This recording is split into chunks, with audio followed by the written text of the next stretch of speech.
2020 से अब तक मेरा तकरीबन 100 टाउट चल के यूज़ हो चुके हैं। जो हालात आपके सामने हैं पाकिस्तान के इंसाफ के, वो तो मुझे मिलने के बिल्कुल उम्मीद नहीं है। इस तरह नहीं है कि देखिए जितने भी बड़े लोग हैं ना, उन्होंने 200 रुपये का स्टाम्प लेना है, अपनी ज़मानत करवानी और बाहर चले जाना है। हमने कहाँ जाना है? हमने तो पाकिस्तान में ही रहना है। अस्सलाम वालेकुम, आप देख रहे हैं CNN न्यूज़। मैं हूं आपकी अपनी होस्ट आयशा। आज हमारा टॉपिक है आईडी कार्ड। आईडी कार्ड का कॉपी बनाते वक्त 100 बार सोचिएगा, कहीं आप क्रिमिनल ना बन जाएं, कहीं आप क्रिमिनल ना कहलाएं। हमारे साथ साहब मौजूद हैं, इनसे पूछते हैं आईडी कार्ड की कॉपी का जो आजकल धोखा हो रहा है, धोखाधड़ी हो रही है, उस हवाले से हम इनसे बात करते हैं। जी अस्सलाम वालेकुम सर। वालेकुम सलाम। सर आपका नाम? इशफाक अली। सर मुझे थोड़ा सा अब ये बताएं आईडी कार्ड की कॉपी के हवाले से, जैसे कि आपके साथ जो धोखा हुआ, जो इनके साथ जैसे आजकल धोखाधड़ी हो रही है आईडी कार्ड की कॉपी, अब नया गेम जो स्टार्ट हो गई है, इस हवाले से पता। ये गेम तो पुरानी है, नई गेम तो है नहीं है। 2020 से अब तक मेरा तकरीबन 100 टाउट चल के यूज़ हो चुके हैं। अब इस हवाले से मेरा मोबाइल गुम होता है, मैं जाता हूँ थाने लियाकताबाद में एप्लीकेशन देने, वहाँ पे जाता हूँ, फ्रंट डेस्क से मुझे पता चलता है कि जी आपके तकरीबन 100 के करीब टाउट चल के जमा हो चुके हैं। मैंने उनसे रिकॉर्ड लिया, उसके बाद मैंने सेशन में रीड करने के बाद अभी मैंने 93 क्लियर कराए हैं। उसके बाद फिर मैं रिकॉर्ड निकलवाया, तकरीबन उसके बाद कुछ 7-8 चल के यूज़ हो चुके हैं। ये मुझे अपना जो है ना मार्टन कचहरी के बाहर कॉपी कराने का इव्ज़ मिला है कि मैंने वहाँ से बाहर से मार्टन कचहरी के बाहर से कॉपी कराई है। उसके बाद कॉपी वाले ने पता नहीं किन किन को मेरे मुचलके दिए हैं। अच्छा, उनके पास जो भी वकील जाता है वो कहते हैं एक सेट बना दें, वो अपने तो चंद रुपयों की खातर वो सेट बना के दे देते हैं।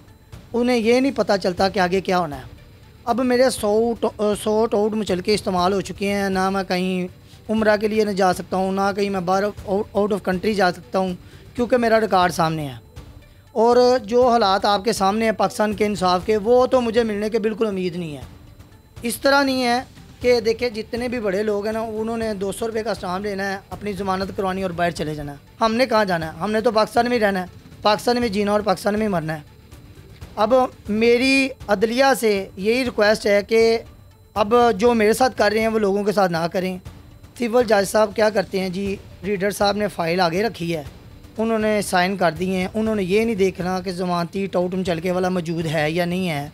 उन्हें 500 रुपये के इव्ज़ उन्होंने बेच देना है, एक शख्स को बेच देना है। अब 100 जो टाउट चलके मेरे यूज़ हुए हैं, अदलिया पे ये बड़ा अलमिया और सवालिया निशान है कि बगैर देखे ये काम कर रहे हैं। हाँ, ये भी है, ये तो बात पॉइंट की है। अब ये जब इंटरव्यू चलेंगे तो बाहर के जो लोग हैं, आउट ऑफ कंट्री के लोग हैं, वो क्या तासुब लेंगे कि पाकिस्तान का निज़ाम अदल इस तरह ख़राब है कि उन्हें इंसाफ मिलने की उम्मीद नहीं है पाकिस्तान से। आप ये देखें कि मेरा यही मैसेज है कि कभी भी कचहरी के बाहर से कॉपी ना कराएं। मुझे 3 या 4 थानों से कॉल भी आई है, हालिया में अब कॉल आई है मुझे निश्तर थाने से, जी आपने 1 विलन की ज़मानत दी है। मैंने कहा भाई मैंने तो दी नहीं है। अब मैं वहाँ पे गया हूँ तो जी ब्रेक टाइम हो गया है जी, अब 6ठे माह में आपकी लगेगी जनाब ये फ़ाइल, तो अब तब आपने आना है, फिर आपने बयान अल्फ़ी देना है कि आपने मुचलका नहीं जमा करवाया। और सबसे बड़ी बात ये है कि मेरे जो मुचलके 16/8/2022 को मेरा आईडी कार्ड एक्सपायर होता है, अभी भी उसी पे मुचलके लग रहे हैं, ठीक है। उसके बाद एक पे लिखा हुआ है अशफाक मसीह वल्द अशरफ मसीह, जबकि मैं एक मुस्लिम हूँ, मुझे गैर मुस्लिम बनाया जा रहा है। सबसे दुख की बात ये है, दुनिया में तो आए हैं, जाना तो है ही है। बात काट रही हूँ, नाम जैसे कि आपका उसमें चेंज है और दूसरा आपको मसीह बना दिया गया है।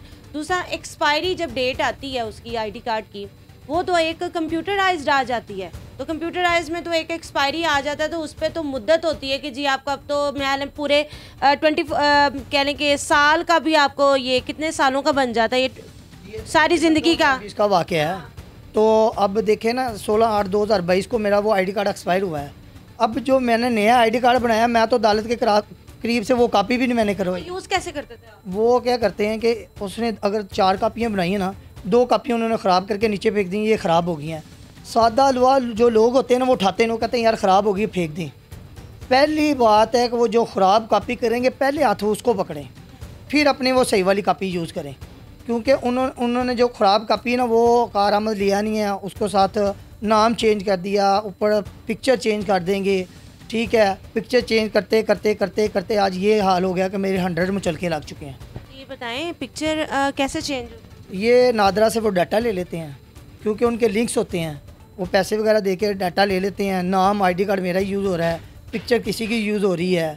अब इस तरह सिलसिला कार वो थम नहीं रहा, चलता ही जा रहा है। तो आपका नाम एक चल रहा है और तस्वीर कोई और है, तो आपको मुश्किलात नहीं होती कि आईडी कार्ड कहीं देना पड़ जाता है, 100 चीज़ें लेनी पड़ जाती हैं, सिम लेनी पड़ जाती है, हमें तो कितनी मुश्किलात। एक आईडी कार्ड हमारी आइडेंटिटी है भाई, उससे आप इतना दगा कर रहे हैं, इतना पैसा कमा रहे हैं, ये एक बंदे की शनाख्त ही ख़त्म कर रहे हैं आप। ये तो यही गलत है। ये देखिए जी, ये तो अब हुकूमत का काम है ना इन चीज़ों पे एक्शन लेना।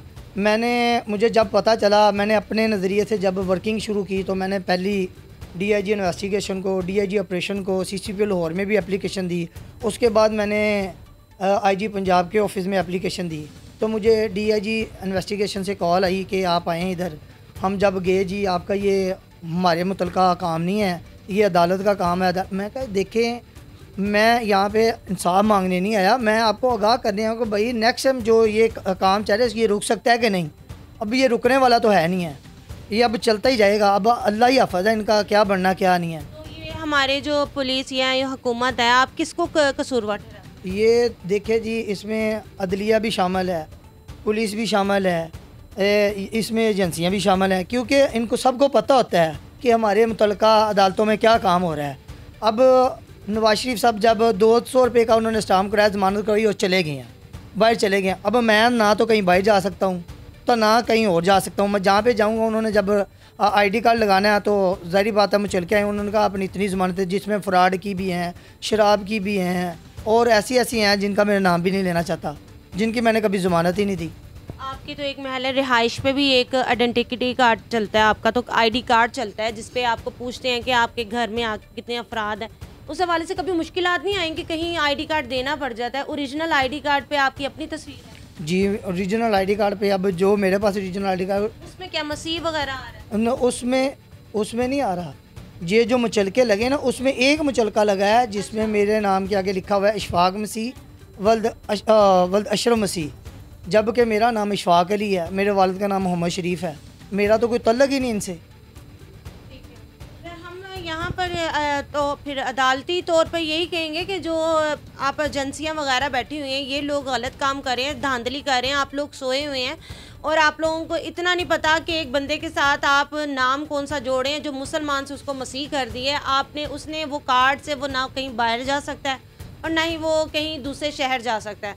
तो ये तो एक कह लें कि खुली हमारे यहाँ पे हम आकर कह सकते हैं कि हमारी जो एजेंसी है, हमारी जो हुकूमत है, कितनी सोई हुई है और कितनी एक्टिव है माशाल्लाह से कि जी इतनी एक्टिव है कि एक बंदे को, मुसलमान बंदे की आपने पहचान ही ख़त्म मसीह पे कर दी है, तो उसको कितनी मुश्किलात होती होंगी कि आगे कोई काम होता होगा, तो उस हवाले से कितनी मुश्किलात होती होंगी। अच्छा, मुझे मुश्किलात के हवाले से बताएं कि जी आप कितनी ज़्यादा मुश्किलात अब इस हवाले से आई? देखिए जी, मुश्किलात तो आपके सामने, अगर 100 टोट में चल के इस्तेमाल है, मुझे उन मुश्किलात का नहीं है। मुझे इन मुश्किलात का है कि जो मेरे नाम के आगे मसीह लिख दिया है, वो तो मैं अब भुगत ही रहा हूँ। जैसे भी है, थाने कचहरी जा रहा हूँ, कभी हाई कोर्ट जा रहा हूँ, सेशन जा रहा हूँ, मॉडर्न कचहरी जा रहा हूँ। अब इसमें 22 थाने हैं, एक थाना नहीं है। अब 22 थानों के जो केसेस हैं, उनके जो सिविल जज हैं वो अलग अलग बैठते हैं। वो अलग अलग बैठने के अलावा जो मामलात हैं आपके सामने, अब एक जज के पास निश्तर थाना है, उसके पास एक केस है। अब दूसरा जज है, उसके पास भी निश्तर है, उसके पास दूसरा केस है। अब मैं कितने जज को ढूंढूंगा? ये देख ले, पलंदा आपके सामने है। ये कितनी बड़ी फ़ाइल बन चुकी है, ये इसको उठाना भी मेरे लिए अज़ाब बन चुका है। और तकरीबन 6-7 हज़ार रुपये की ये कॉपियाँ मेरी हो चुकी हैं। दूसरे नंबर पे ये है कि मेरा लाख से 1.5 लाख रुपया ख़र्चा आ चुका है, वो किन्होंने देना मुझे? कब से आप इकट्ठी कर रहे हैं? ये तकरीबन जब से मुझे पता चला, इसके बाद मैंने इस पर वर्किंग की है। मेरे दोस्त अहबाब ने मेरी इसमें बहुत हेल्प की है। मेरे दोस्त है रमज़ान जट साहब, वो मज़ीद यानी कि मेरी फेवर में हैं और मुझे साथ लेके चल रहे हैं। तो जो पैसे हैं ना, पैसे तो एक मुश्किल और मेहनत से कमाए जाते हैं, लोग खाने से भी आवाज़ार हैं। अब मैं अपनी हक हलाल की कमाई एक दूसरे तरीके पर लगा रहा हूँ, मुझे दुख नहीं होगा? ये तो सबसे बड़ी परेशानी की बात है कि लोग रिज़्क़ हलाल कमाते हैं लेकिन थाने कचहरियों के लिए। अब मेरी यही अदलिया से, चीफ़ जस्टिस ऑफ पाकिस्तान से रिक्वेस्ट है कि ऐसे निज़ाम को ख़त्म किया जाए। मेरे ख़िलाफ़ जो मुचलके यूज़ हुए हैं उनका CRO क्लियर करवाया जाए और मुझे उसमें बरीउल ज़िम्मा किया जाए। ठीक है जी। तो ये वाकई में इनकी एक बहुत बड़ी मुश्किल है कि जी जैसे कि आपने ये आप देख सकते हैं एक पूरी किताब बन चुकी हुई है, ये पूरा एक रजिस्टर बन चुका हुआ है कि इन्होंने कब से ये इकट्ठी की हुई है। ये जैसे कि आप बता रहे हैं कब से ये इकट्ठे कर रहे हैं आप? ये मुझे जब से पता चला तकरीबन 1 साल हो गया, इसके करीब 1 साल से ये मैं कॉपियाँ इकट्ठी कर रहा हूँ और रिकॉर्ड निकलवा रहा हूँ। कभी कॉपियाँ करवा रहा हूँ, कभी कुछ करवा रहा हूँ, कभी वकील के पास जा रहा हूँ, लेकिन मसला सोल्व होने पे नहीं आ रहा अभी। अब हम यहीं पर अपनी वीडियो का अख्ताम करते हैं। हम यहाँ पे इनसे पूछते हैं आखिर ये क्या कहना चाहते हैं, कि आखिर क्या मदद चाहते हैं इस हुकूमत से जिन्होंने इनका कह लें कि इनके लिए इतनी मुश्किलात पैदा कर दी हैं कि ना ये किसी से अपील कर रहे हैं, और दूसरा ये कि इनके लिए मुश्किलात ये है कि दूसरे शहर नहीं जा सकते, दूसरे मुल्क नहीं जा सकते, काम के लिए कहीं पर मुश्किलात आती हैं, कहीं अक्सर आउट ऑफ स्टेशन जाना पड़ जाता है, आपको किसी काम के लिए किसी मुल्क में दूसरे मुल्क जाना पड़ जाता है।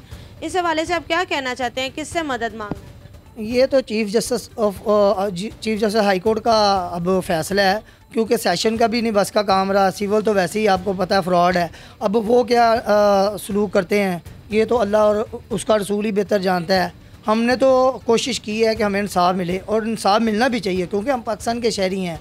और मेरी अवाम नास से यही अपील है कि कभी भी कचहरी के बाहर से कॉपी नहीं करानी। अगर कोई कॉपी ख़राब भी हो जाए आपने उसे वापस लेना है, उसको जला देना है या ख़ुद घर में रख लेना है, उसे कॉपी वाले के पास नहीं छोड़ना। ठीक है जी। जैसे कि इन्होंने कहा, ये बिल्कुल इन्होंने ठीक कहा है कि कचहरी के बाहर आपने कॉपी बिल्कुल भी नहीं करानी, क्योंकि ये एक धांधली हो रही है और यहाँ पर धोखाधड़ी। पाकिस्तान में हर जगह पे पहले फ्रॉड तो देखा था, लेकिन अब कचहरियों के बाहर ये ऐसी जगहों पे भी धांधली होगी, ऐसी जगहों पे भी धोखा होगा, तो फिर अवाम जाए तो जाए किधर? ना वो कहीं बाहर जाने के जोगे रहे हैं, ना वो कहीं आउट ऑफ स्टेशन, ना आउट ऑफ कंट्री जाने जोगे रहे हैं। तो इस जगह पे आप कॉपी भी देख सकते हैं कि पूरा रजिस्टर बना हुआ है। आप ये चेक करें कि इसमें कितने पेपर्स उन्होंने कब से ये इकट्ठे कर रहे हैं और कब से इनके लिए मुश्किलात बनी हुई हैं। आप चेक कर सकते हैं कि इन्होंने एक रिकॉर्ड बनाया हुआ है। इनको बहुत सी मुश्किलात ऐसी हैं और ये कहना चाहते हैं लोगों को कि जी आइंदा जो गलती इन्होंने की तरफ से हुई है वो गलती कोई और ना करे, कचहरी के बाहर कभी भी कॉपी ना कराएं। और दूसरा, हुकूमत हमारी सोई हुई है, आखिर कब जागेगी? ऐसे लोगों का आप लोग कब नुकसान करते रहेंगे? ये तो आपकी, मैं कहती हूँ, मिसाल है जो आपने अभी ये इनके ID कार्ड के साथ हुआ है। ये मिसाल है कि जी आप लोग वाकई सोए हुए हैं। हम लोग अब सही कह सकते हैं कि आप लोगों की आंखें वाकई बंद है। और यहाँ पर जी हम इजाज़त लेते हैं आपसे, और अगर आपको हमारी वीडियो अच्छी लगी हो नीचे कमेंट सेक्शन पे अपनी राय का इजहार ज़रूर कीजिएगा। मुझे दीजिए इजाज़त, मिलते हैं अगली वीडियो में। खुदा हाफिज़।